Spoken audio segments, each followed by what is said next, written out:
Hello guys, আমি আমার একটা নতুন চ্যানেলে তোমাদেরকে আহ্বান জানাচ্ছি। আর সবাইকে অনেক অনেক অভ্যর্থনা জানিয়ে শুভেচ্ছা জানিয়ে আমি আমার নতুন চ্যানেলটার নাম বলছি ইটস শিপ্রা লাইফস্টাইল। তো আমার চ্যানেলে তোমাদের সবাইকে জানাই স্বাগতম। আর এই চ্যানেলটা আমার আজকে একদম একটা নতুন মানে ফার্স্ট ব্লগ আজকেই যাচ্ছে। তো আশা করি তোমরা আমার পাশেই থাকবে। আর আমি ব্লগটাতে প্রথম নিয়ে এসেছি একটা মোচা রান্না। তো মোচাটাকে দেখো প্রথমে কেটে ধুয়ে রেডি করে রেখেছি। আর ওটা আগের দিন রাত্রে করে রেখেছি, কেটে ধুয়ে রেডি করে ছোলা টোলা একদম ভিজিয়ে রেডি করে রেখেছি। আর এই যে ছাড়াতে গিয়ে হাতে কষ পড়েছে দেখিয়ে দিলাম। তো মোচার মধ্যে একটা প্রচুর কষ, কারণ মোচাতে প্রচুর আয়রন। তো মোচা রান্নাটা সম্পূর্ণ নিরামিষ রান্না। আর একটু ভয়ে ভয়ে রান্নাটা করছিলাম, আমি খুব একটা রান্নায় পারদর্শী নই। তো মোচাগুলোকে পরের দিন আমি ধুয়ে টুয়ে নিয়ে ছোলা আর মোচা আমি প্রেসার কুকারে সিদ্ধ করে নিলাম। কারণ না সিদ্ধ করে না কেমন একটা ক্যাচ ক্যাচ করে, দাঁতে ঠেকে, ভাল লাগে না, ওটা নরম নরম একটু ভালো লাগে। তার মধ্যে একটু নুন আর হলুদ দিয়ে আমি পুরো চাপা দিয়ে দিলাম। আর 2 মিনিট পর আমি এটা নামিয়ে দিই, 2 সিটির পর নামিয়ে দিয়েছি। দেখো আমার মোচা সিদ্ধ হয়ে গেছে। আর এরপর আমি আলুগুলো কেটে একদম ধুয়ে টুয়ে সব রেডি করে রেখেছিলাম। আর তারপর আমি একটু কড়াইয়ে তেল দিয়ে তেলটা ভালো মতো করে একদম খুব ভালো করে গরম করে নিলাম। আর এটা না আমি সাদা তেলে করছি, এটা বড়িটা আমি সাদা তেলে ভেজে নিলাম। আর বড়িটা ভালো করে ভাজা হচ্ছে, কারণ কেনা বড়ি তো এগুলো প্রচুর শক্ত হয়, জানি না কেন। তো তারপর আমি আবার সর্ষের তেল দিলাম বড়িগুলো ভেজে নেওয়ার পর। তারপর সর্ষের তেলের ওপর একটু সামান্য চিনি ফেলিয়ে দিলাম। কেন বলতে চিনিটা দিই একটু, মানে না আলুটা ফেলিয়ে দেওয়ার পর একটু কালারটা ভালো হয়, দেখবে একটু আরশোলার মতো গায়ের রঙটা হয়। তো একটু আলুগুলো নেড়ে চেড়ে আমি একটু চাপা দিয়ে দিলাম। আর এরপর তো আমার দেখো ওর সঙ্গে একটা ভাত হয়ে গেছে, আমার একটা ওভেনে ভাত দিয়ে দিয়েছিলাম।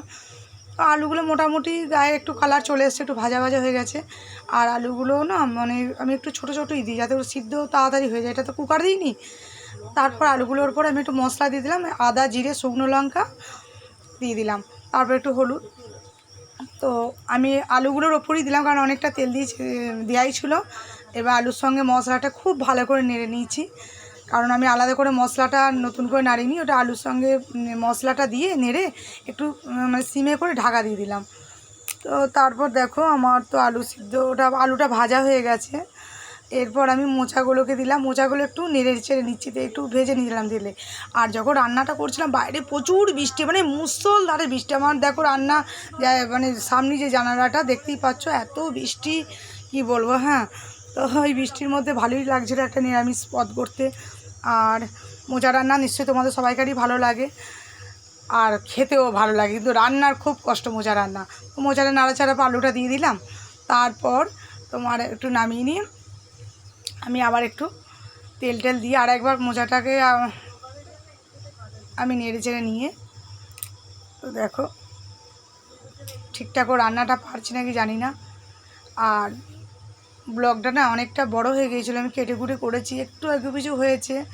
তো মোচার সঙ্গে আবার মশলা আলু সব কিছু নেড়ে চেড়ে নিয়ে একটু নুন দিয়ে খুব ভালো করে নাড়লাম, নেড়ে একটু তোমার একটু ঢাকা চাপা দিয়ে দেবো, একটু চিনি দিলাম।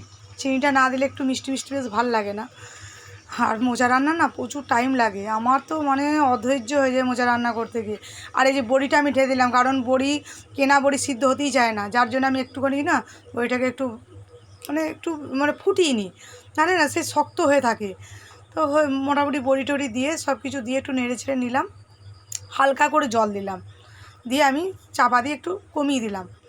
মোটামুটি সব কিছু দিয়ে আমার রেডি হয়ে গেছে। এবার নামানোর সময় মোটামুটি আমার সিদ্ধ হয়ে যাওয়ার পর ওটা নামানোর সময় একটুখানি গরম মশলা, যেটা আমাদের সানরাইজের ব্যবহার করি আমরা, গরম মশলা ছিটিয়ে দিলাম, তার সঙ্গে একটু ঘি দিয়ে দিলাম। আর মোটামুটি আমার মোচা রান্না রেডি। দেখো একদম নেড়ে চেড়ে নিয়ে তোমার ঢাকা চাপা দিয়ে দিলাম, প্রায় মোচা আমার রান্না রেডি হয়ে গেছে। আর ঘি আর গরম মশলা দেওয়ার পর চাপা দিয়ে দেওয়াই ভালো, কারণ না দিলে ওটা বেশ গন্ধটা বেরিয়ে চলে যায়।